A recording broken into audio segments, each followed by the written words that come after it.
ചൊല്ലി, മഹാറാണി, അങ്ങയുടെ ചിലമ്പ് കിട്ടിയിരിക്കുന്നു, ഇനിയെങ്കിലും ഒന്ന് ചിരിക്കൂ. മഹാറാണി ഒട്ടും സന്തോഷമില്ലാതെ ആ ചിലമ്പ് വാങ്ങി തന്റെ കയ്യിലിരിക്കുന്ന ഒറ്റ ചിലമ്പുമായി അതൊത്തു നോക്കി. അവരുടെ മുഖം തെളിഞ്ഞു.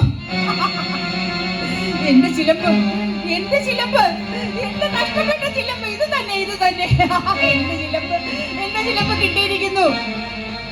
അവർ സന്തോഷം കൊണ്ട് തുള്ളിച്ചാടുകയാണ്. ആട്ടെ, ഈ ചിലമ്പ് എവിടുന്നാണ് നിങ്ങൾക്ക് കിട്ടിയത്? മഹാറാണി, ആ കള്ളനെ ഞാൻ എന്റെ അറയിൽ പിടിച്ചിരുത്തിയിരിക്കുകയാണ്. അവൻ കാത്തിരിക്കുകയാണ്. ആ ചിലമ്പ് വിൽക്കുന്നതിന് വേണ്ടി രാജധാനിയിൽ നിന്ന് ആളെയും ധനവും എത്തിക്കാമെന്ന് ഞാൻ പറഞ്ഞത് കൊണ്ടാണ് അവൻ കാത്തിരിക്കുന്നത്. ആ മൂഢൻ അവിടെ എന്റെ വരവും കാത്തിരിക്കുകയാണ്. ആരവിടെ? സൈനിക തലവ, ഈ തട്ടാനെ അനുഗമിക്കൂ. ആ തസ്കരനെ പിടിച്ചു കെട്ടി ഇവിടെ കൊണ്ടുവരൂ. അതാ ഒരു സൈന്യം ഇരച്ച് ആ തട്ടാർ കുടിയിലേക്ക് പോവുകയാണ്. ആ തട്ടാർ കുടിയിലെത്തി ആ സൈനികർ കോവലനെ കണ്ടു. പക്ഷെ ആ സൈനിക മേധാവിക്ക് ഒരു സംശയം. രാജകുമാരനെ പോലെ തിളങ്ങുന്ന ഈ യുവാവാണോ കള്ളൻ? ഇല്ല, അവന്റെ മുഖത്ത് രാജകലയാണ്. അവൻ ഒരിക്കലും ഒരു കള്ളനാവാൻ കഴിയില്ല. ഹേ കുമാര, അങ്ങ് ആരാണ്? ഞാൻ കാവേരി പൂമ്പട്ടണത്തിലെ വണികര പ്രമുഖൻ മറശാത്തുവാന്റെ മകൻ കോവലൻ. കോവലനോ? ഇവനോ? അലഞ്ഞു നടന്ന് അഭയാർത്ഥിയെ പോലെ ഒരു ചിലമ്പ് വിൽക്കാൻ വന്ന ഇവനാണോ മറശാത്തുവാന്റെ മകൻ? തട്ടാൻ പൊട്ടിച്ചിരിച്ചു.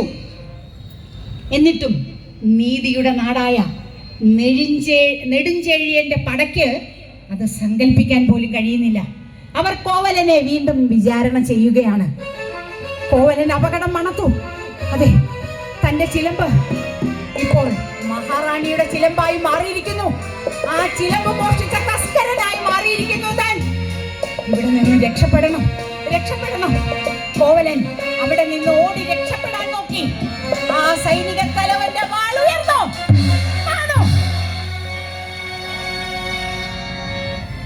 കോവലൻ തലയേറ്റ് നിലം പതിച്ചു. ആ തെരുവീതിയിലൂടെ ആ മുറിഞ്ഞ കണ്ടത്തിൽ നിന്നൊഴുകുന്ന ചോരച്ചാലുകളായി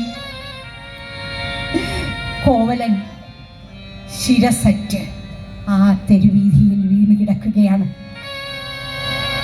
മാധരി പാല് വിറ്റതിന് ശേഷം വൈകുന്നേരം തന്റെ ഇടയച്ചേരിയിലേക്ക് പോവുകയാണ്.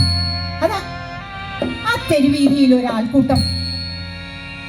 അവർ ആ ആൾക്കൂട്ടത്തെ വഴകഞ്ഞു മാറ്റി അതിനകത്തേക്ക് ചെന്നു. അയ്യോ, അയ്യോ,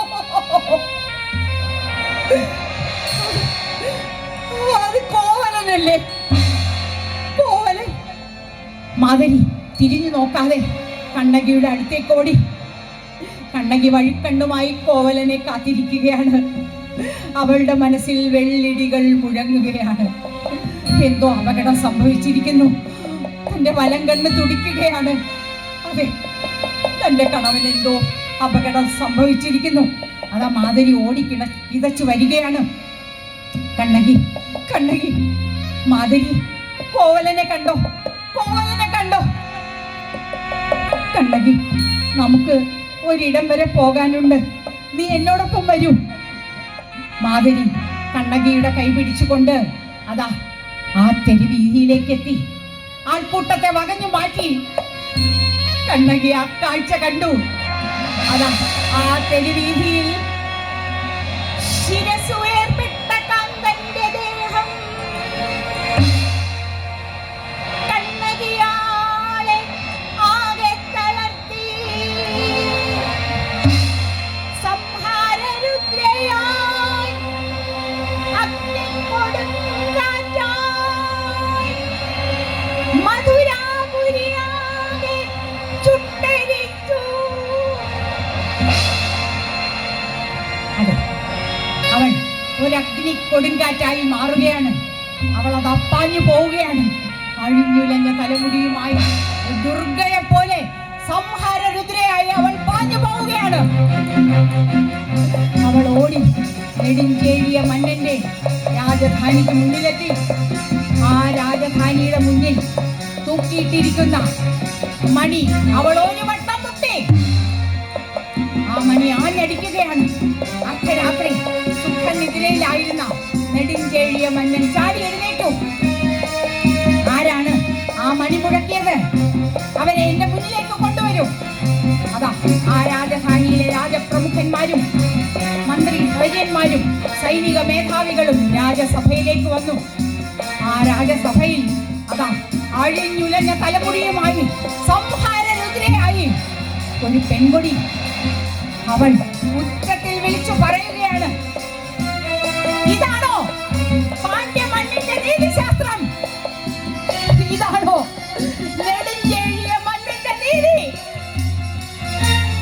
ഒരു നിരപരാധിയുടെ ശിരസറുത്തതാണോ നെടുഞ്ചേഴിയ മന്നന്റെ നീതിശാസ്ത്രം, രാജനീതി? ഈ പാണ്ഡ്യദേശത്ത് അടിമതിക്കും അക്രമത്തിനും സ്ഥാനമില്ലെന്ന് കണ്ട് ഇവിടെ വ്യാപാരം നടത്താൻ എത്തിയതാണ് എന്റെ ഭർത്താവ് കോവലൻ. അവനതാ ശിരസറ്റ് ആ തെരുവീതിയിൽ കിടക്കുന്നു. ഇല്ല, ഇതിനങ്ങ് ഉത്തരം പറഞ്ഞേ കഴിയൂ, ഇതിനങ്ങ് ഉത്തരം പറഞ്ഞേ കഴിയൂ. പെൺകൊടി നെടുഞ്ചേഴിയ മന്നന്റെ നീതിശാസ്ത്രത്തെ വെല്ലുവിളിക്കുന്നു. നീ ആരാണ്? എന്താണ് നിനക്ക് വേണ്ടത്? ഹേ പാണ്ഡ്യമന്ന, എന്റെ ഭർത്താവ് വിൽക്കാൻ കൊണ്ടുപോയത് എന്റെ ചിലമ്പാണ്.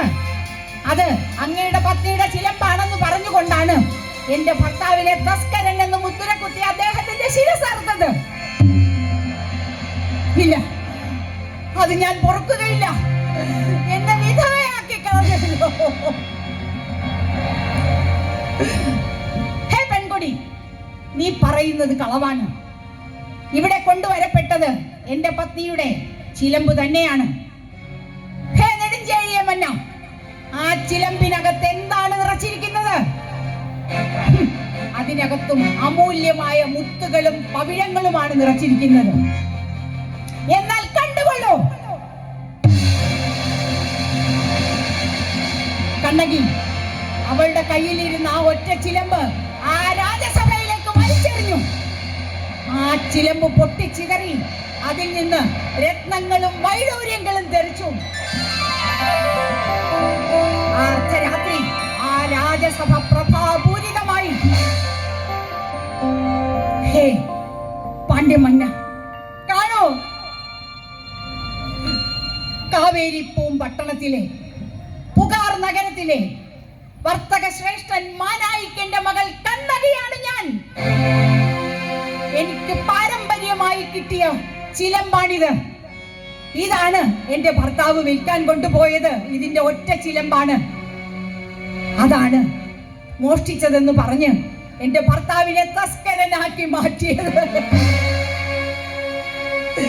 എവിടെ പോയി അങ്ങയുടെ നീതിശാസ്ത്രം? വിചാരണ കൂടാതെ ഒരു നിഷ്കളങ്കന്റെ ശിരസറുത്ത നീതിശാസ്ത്രം. പെട്ടെന്ന് നെടുഞ്ചേഴിയ മന്നൻ ആ കണ്ണകിയുടെ കാൽക്കൽ വീണു. അദ്ദേഹം അവളോട് യാചിക്കുകയാണ്, മകളെ, തെറ്റുപറ്റിപ്പോയി. സതീരത്നമായ നീ നമ്മെ ശപിക്കരുത്. അറിയാതെ പറ്റിപ്പോയ തെറ്റാണ്. ഇല്ല, ഇത് ഞാൻ ക്ഷമിക്കുകയില്ല. ഒരു കുഞ്ഞിന്റെ അമ്മയാകാൻ എനിക്കിനി കഴിയില്ല. എന്റെ പതിയുടെ ശിരച്ഛേദം ചെയ്തത് വഴി ഞാൻ വിധവയായി പോയി. ഒരു കുഞ്ഞിന് ജന്മം നൽകാൻ കഴിയാത്ത ഈ മാറിടങ്ങൾ എനിക്ക് വേണ്ട.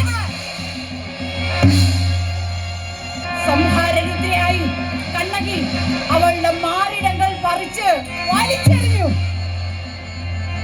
അതാ അങ്ങ് ഗിരിശിഖരങ്ങൾ ഉലയുന്നു, പ്രകമ്പനമുണ്ടാകുന്നു, ഭൂകമ്പമുണ്ടാകുന്നു.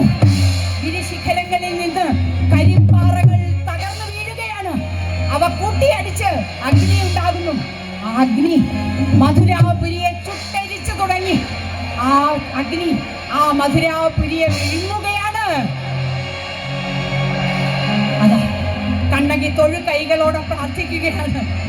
ഹേ അഗ്നിദേവ, ഈ നാട്ടിലെ സ്ത്രീകളെയും കുഞ്ഞുങ്ങളെയും ഒഴിവാക്കി ഈ നാട്ടിലെ അനീതിയെ കത്തി നശിപ്പിക്കട്ടെ. സ്ത്രീകൾക്ക് രക്ഷയില്ലാത്ത, പാതിവ്രത്യത്തിന് വിലയില്ലാത്ത ഈ നാട്ടിലെ നീതിശാസ്ത്രം കത്തി എരിഞ്ഞു പോട്ടെ.